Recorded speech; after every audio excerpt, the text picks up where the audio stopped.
जय श्री कृष्ण। राधे राधे। आइए सुनते हैं आमल की एकादशी व्रत विधि, व्रत कथा, आरती एवं महत्व। 1000 गौदान का फल देती है आमल की एकादशी।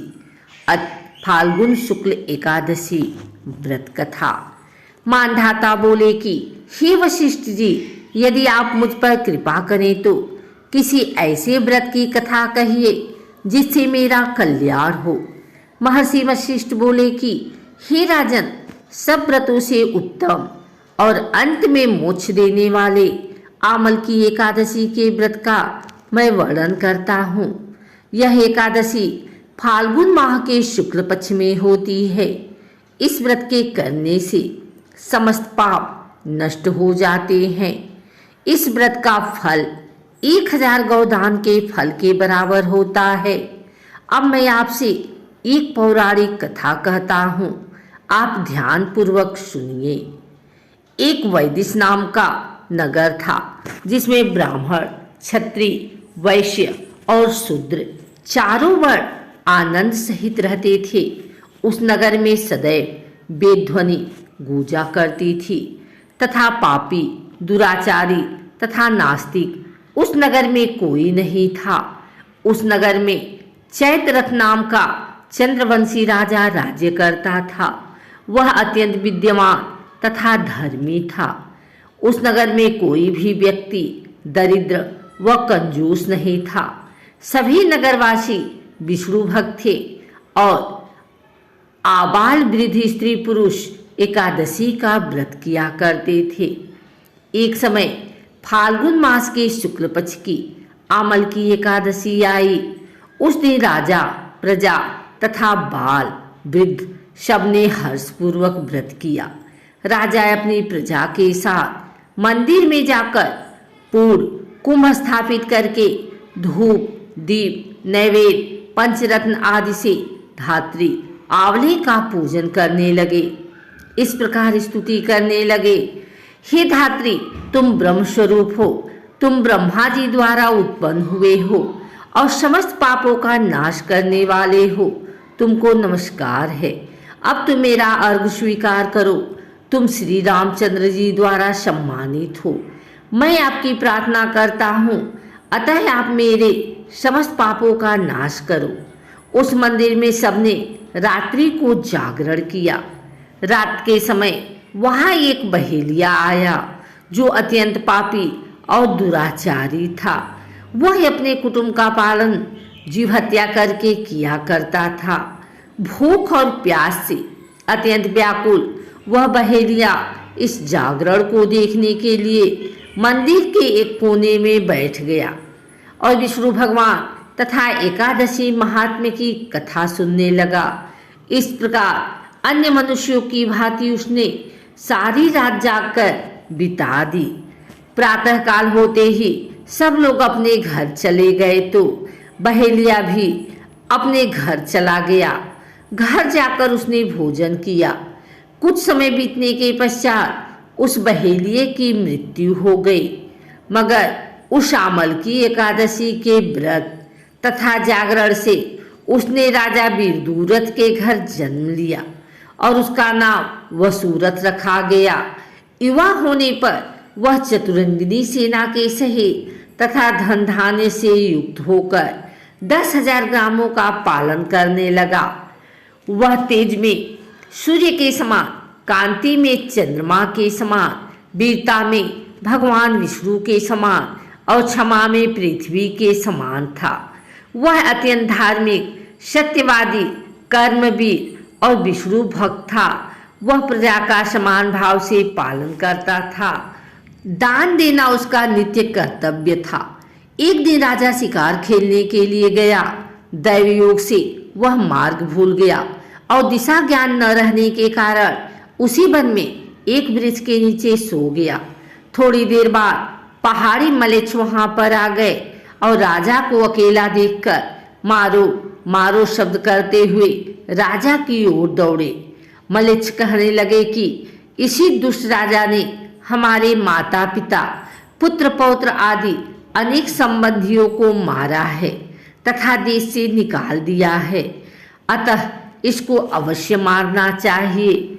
ऐसा कहकर वे मल्लिच्छ उस राजा को मारने दौड़े और अनेक प्रकार के अस्त्र शस्त्र उसके ऊपर फेंके। वे सब अस्त्र शस्त्र राजा के शरीर पर गिरते ही नष्ट हो जाते और उनका वार पुष्प के समान प्रतीत होता। अब उन मल्लिच्छों के अस्त्र शस्त्र उल्टा उन्हीं पर प्रहार करने लगे, जिससे वे मूर्छित होकर गिरने लगे। उसी समय राजा के शरीर से एक दिव्य स्त्री उत्पन्न हुई। वह स्त्री अत्यंत सुंदर होते हुए भी उसकी भ्रुकुटी टेढ़ी थी। उसकी आंखों से लाल लाल अग्नि निकल रही थी, जिससे वह दूसरे काल के समान प्रतीत होती थी।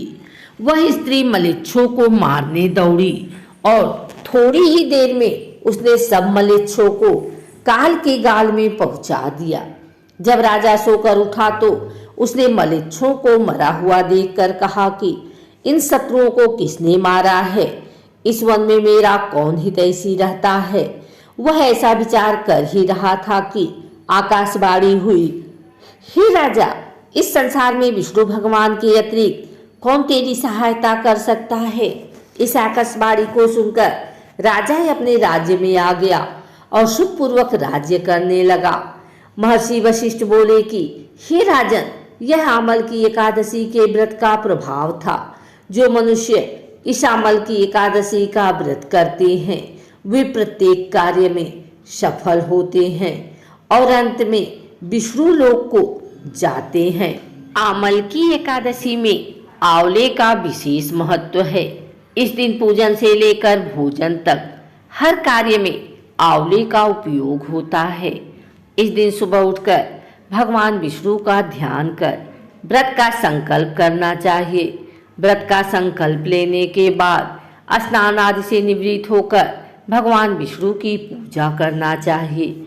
घी का दीपक जलाकर विष्णु सहस्त्र नाम का पाठ करें। पूजा के बाद आंवले के वृक्ष के नीचे नवरत्न युक्त कलश स्थापित करना चाहिए। अगर आंवले का वृक्ष उपलब्ध न हो तो आंवले का फल भगवान विष्णु को प्रसाद स्वरूप अर्पित करें।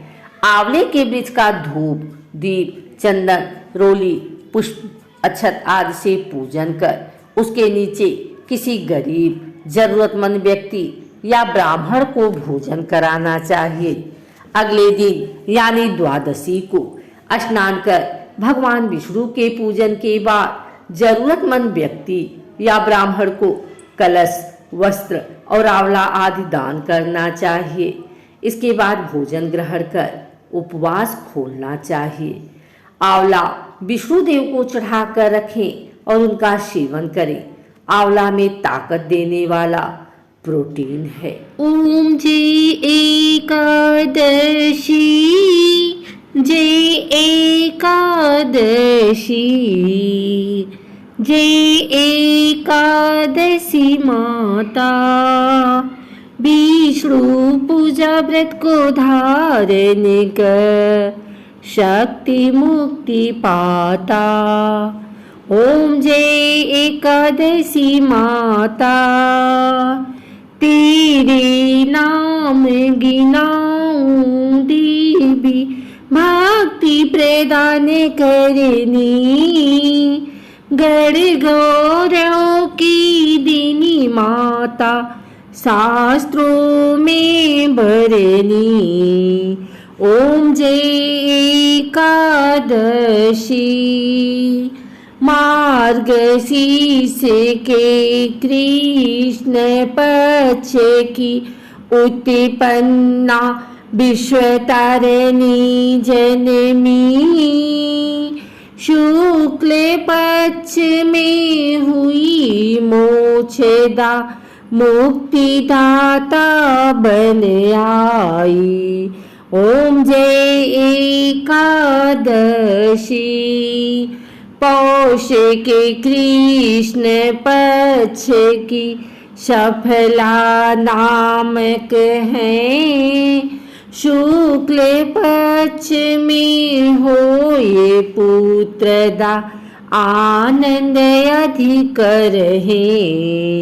ओम जय एकादशी नाम सटतिला माघ मास में कृष्ण पक्षा में शुक्ल पक्ष में जया कहामी विजय सदा पामी।